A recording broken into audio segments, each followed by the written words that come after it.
स्वागत है दोस्तों आपका फिर से एक नया वीडियो में। तो दोस्तों आज के इस वीडियो में हम बात करने वाले हैं ब्राइटकॉम ग्रुप लिमिटेड के बारे में। ब्राइटकॉम ग्रुप का जो शेयर है अगर इसकी हम बात करेंगे तो आज की डेट में इस स्टॉक में अपर सर्किट लगता हुआ दिखाई दे रहा है। जिस तरीके से लगातार अब सर्किट लगना इसमें चालू था अपर सर्किट, वही आज भी यहाँ पर होता हुआ दिखाई पड़ रहा है। और आज की डेट में इस स्टॉक ने यहाँ पर अगर कहे तो एक रेसिस्टेंस को भी क्रॉस किया है और स्ट्रांगली यहाँ पर जो है क्रॉस किया है और अपर सर्किट इस स्टॉक में आज भी लगता हुआ दिखाई पड़ रहा है। तो अब ये जो स्टॉक है इस स्टॉक में आगे क्या हो सकता है उसके बारे में हम बात करने वाले हैं। तो चलिए दोस्तों वीडियो को शुरू करते हैं। अगर आपने चैनल पे पहली बार विज़िट किया है तो चैनल को सब्सक्राइब ज़रूर कर लीजिएगा और नोटिफिकेशन बेल का आइकन भी प्रेस कर लीजिएगा। आपको इस चैनल पे स्टॉक मार्केट से रिलेटेड लेटेस्ट वीडियोज़ मिलती रहती हैं और BCG से रिलेटेड जब भी कोई भी अपडेट आएगी बिल्कुल आपको इस चैनल पर मिल जाएगी। दोस्तों अगर हम बात करेंगे ब्राइटकॉम ग्रुप की तो इसकी प्रीवियस क्लोजिंग 18 रुपये और 35 पैसे पे थी और अभी जो क्लोजिंग है ये 19 रुपये और 25 पैसे पे हुई है। 4.90% तक की तेज़ी यानी कि अपर सर्किट लगता हुआ दिखाई पड़ रहा है। ओपनिंग और क्लोजिंग दोनों ही यहाँ पर इस स्टॉक में अपर सर्किट पे ही आज की डेट में हुई है। अब यहाँ पर अगर हम बात करेंगे तो ये जो स्टॉक है इस स्टॉक में पिछले कुछ दिनों से लगातार अपर सर्किट लगता हुआ दिखाई पड़ रहा है। यहाँ पर देख सकते हैं पिछले 5 दिनों में स्टॉक ने लगभग 21% का रिटर्न यहाँ पर दिया है।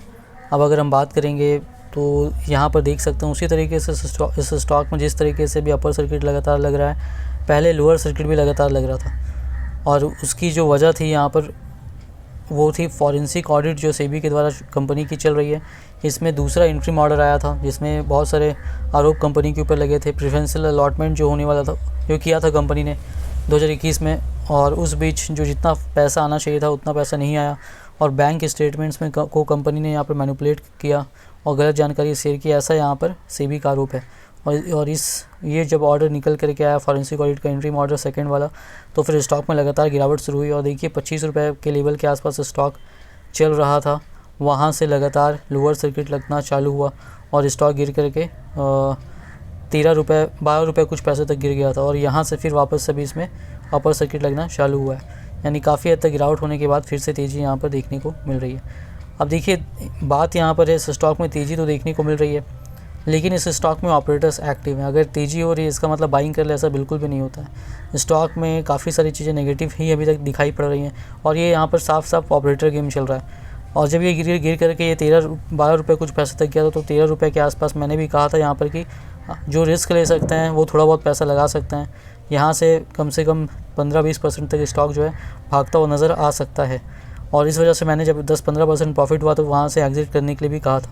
मैंने ये भी कहा था कि स्टॉक और भी पूरा लंबा भी यहाँ से ऊपर तक जा सकता है लेकिन कहाँ तक जाएगा ये बताना मुश्किल है। तो वही यहाँ पर देखिए स्टॉक अभी 19 रुपये 25 पैसे तक यहाँ पर पहुँच चुका है। अब यहाँ पर जो सेफ़ रहना चाहते हैं उनको मैंने पहले भी मना किया था और अभी भी मना कर रहा हूँ कि इस स्टॉक में इन्वेस्टमेंट करने से बचिए तो ही सही रहेगा जब तक कि फॉरेंसिक ऑडिट की फ़ाइनल रिज़ल्ट यहाँ पर नहीं आ जाती है। फॉरेंसिक ऑडिट जो चल रहा है सेबी के द्वारा उसका फ़ाइनल रिज़ल्ट जब यहाँ पर आ जाएगा, अगर वो पॉजिटिव आया तो फिर कंपनी के लिए काफ़ी पॉजिटिव वो हो सकता है। उसके बाद स्टॉक में आप लॉन्ग टर्म के हिसाब से कोई व्यू बना सकते हैं और अगर नेगेटिव आता है तब तो फिर स्टॉक के बारे में तो ये लगभग वापस से सिंगल डिजिट में जाता हुआ दिखाई बिल्कुल दे सकता है। देखेंगे अगर हम इसका चार्ट तो देख सकते हैं स्टॉक लगातार यहाँ पर 1-2-3 रुपये के लेवल के बीच ही यहाँ पर 2019-20-21 में यहाँ पर चल रहा था और उसके बाद अचानक 2021 में 122 रुपये के लेवल तक कुछ ही महीनों के अंदर पहुंच गया सिंगल डिजिट से और फिर वापस उसी तरीके से धीरे धीरे गिर करके 9 रुपये 35 पैसे तक का लो भी बनाया स्टॉक ने और अभी 19 रुपये 25 पैसे पे चल रहा है। तो यहाँ पर अगर इस स्टॉक की बात करेंगे तो ऑपरेटर्स एक्टिव हैं तो इस स्टॉक में इन्वेस्टमेंट करने से यहाँ पर बचना चाहिए। हालांकि अगर रेसिस्टेंस की बात करें तो यहाँ पर स्टॉक ने रेसिस्टेंस पार कर लिया 19 रुपये का और उसके ऊपर क्लोजिंग है, तो अगर कल भी बाइंग दिखेगी तो और ऊपर स्टॉक जा सकता है यहाँ पर। और ऊपर जो इंपॉर्टेंट लेवल्स यहाँ पर रहने वाले 23 रुपये का इंपॉर्टेंट लेवल अभी यहाँ पर रहेगा स्टॉक के लिए, उसके ऊपर जाएगा तो और भी ऊपर जाता हुआ दिखाई पड़ सकता है। अब यहाँ पर अगर हम बात करेंगे इस स्टॉक की तो इसी वजह से जब इसमें फॉरेंसिक ऑडिट की न्यूज़ आई थी कि सेबी के द्वारा इसकी फॉरेंसिक ऑडिट होने वाली, उसी वक्त मैंने सभी को यहाँ पर बताया था कि इस स्टॉक में जब तक इसकी फ़ाइनल रिज़ल्ट नहीं आती है लॉन्ग टर्म के हिसाब से आप नहीं सोच सकते हैं। और स्टॉक जो है इसमें अगर हम बात करेंगे तो सेफ़ रहना चाहते हैं तो इस स्टॉक से दूर रहें तो ही ज़्यादा अच्छा है। अभी देखिए ये स्टॉक 19 रुपये 25 पैसे के लेवल पर है, फिर भी अगर आप 5 साल का रिटर्न देखेंगे तो 1000% का दिखाई पड़ रहा है। यानी कि पिछले यहाँ पर 4-5 साल से स्टॉक कहाँ चल रहा था, 1.5-2 रुपये पे यहाँ पर 2 रुपये के आसपास यहाँ पर चलता हुआ दिखाई पड़ रहा था लगातार। तो समझ सकते थे कि काफ़ी कम समय में यहाँ पर मैनिपुलेट किया गया, समझिए ऑपरेटर गेम हुआ और स्टॉक को 122 रुपये के लेवल तक ले जाया गया और फिर वहाँ से वापस उसी तरीके से नीचे गिर गया।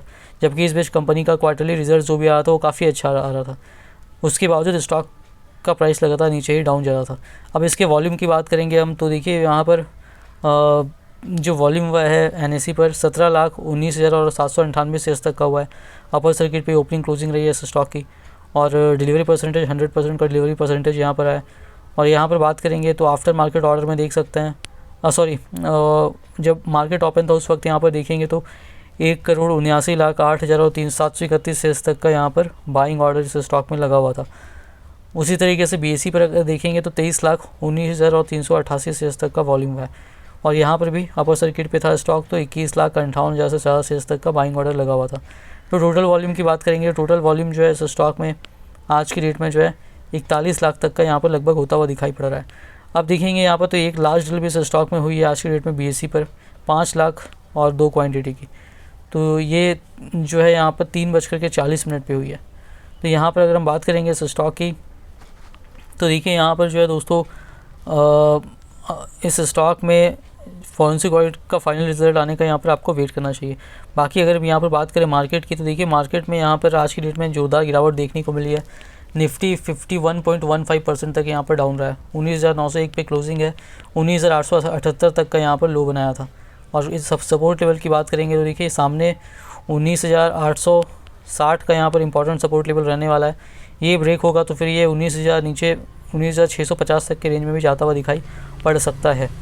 तो अभी फ़िलहाल सामने यही सपोर्ट है, स्टॉक 878 से थोड़ा ऊपर क्लोजिंग यहाँ पर दिया है इसने। आगे अगर हम बात करेंगे यहाँ पर देखिए सेंसेक्स में भी यहाँ पर जो है आज की डेट में 1.11% गिरावट देखने को मिली, 752 पॉइंट तक यहाँ पर डाउन में क्लोजिंग है। 800 पॉइंट से भी ज़्यादा गिरा था जब मार्केट ओपन था उस वक्त। निफ्टी 50 में भी यहाँ पर जो है 1.11% गिरा है। बैंक निफ्टी भी 1.17% तक यहाँ पर डाउन रहा है। तो आज की डेट में मार्केट में जोरदार तरीके से गिरावट देखने को मिली है। अगर हम बात करेंगे तो देखिए US मार्केट भी जो है यहाँ पर कल की डेट में गिरा था, 0.31% डॉ जोन्स गिरा था। नैस्डैक भी यहाँ पर जो है उसमें भी 0.23% तक की गिरावट देखने को यहाँ पर मिली थी। तो अभी अगर हम बात करेंगे यहाँ पर तो गिरावट जो हो रही है उसकी वजह क्या है वो यहाँ पर देख सकते हैं आप। The domestic markets remain under pressure due to rising US bond yields and a stronger greenback concerns reigned over upcoming Fed policy, interest rate trajectory and rising oil prices. Bank Nifty underperformed today due to rising cost of funds and reduction in deposits leading to moderation in net yield. देखिए यहाँ पर जो है US market में गिरावट देखने को मिली, वो भी वहाँ पर भी प्रेशर है। US बॉन्ड यील्ड्स जो है वो बढ़ रहा है और अभी फेड की मीटिंग भी यहाँ पर चल रही है, जो 2 दिनों की मीटिंग है और भी यहाँ पर फेड की पॉलिसी भी आ सकती है। उसमें उसके को लेकर के इन्वेस्टर्स यहाँ पर कॉशियस हैं। उसमें क्या होता है उसके ऊपर काफ़ी कुछ डिपेंड करेगा। जो इंटरेस्ट रेट है अगर वो हाइक हो गया तो फिर मार्केट के लिए नेगेटिव हो सकता है और फिर और भी करेक्शन आता हुआ नज़र आ सकता है। तो उसको लेकर के भी उसका जल्दी उसकी कमेंट्री आएगी। तो इस वजह से यहाँ पर अभी मार्केट थोड़ा प्रेशर में चल रहा है। US मार्केट का असर भारतीय बाजारों पर भी देखने को यहाँ पर मिल रहा है। इसके अलावा बैंक निफ्टी में भी गिरावट देखने को मिल रही है। बाकी बात करेंगे इस स्टॉक की तो देखिए इस स्टॉक में इन्वेस्टमेंट करने से बचे जब तक कि फॉरेंसिक ऑडिट की फाइनल रिजल्ट यहाँ पर नहीं आती है। इन्वेस्टमेंट करने के पहले अपना रिसर्च जरूर कीजिएगा। वीडियो पसंद आई तो वीडियो को लाइक कीजिएगा। चैनल पर पहली बार विजिट किया तो चैनल को सब्सक्राइब जरूर कर लीजिएगा।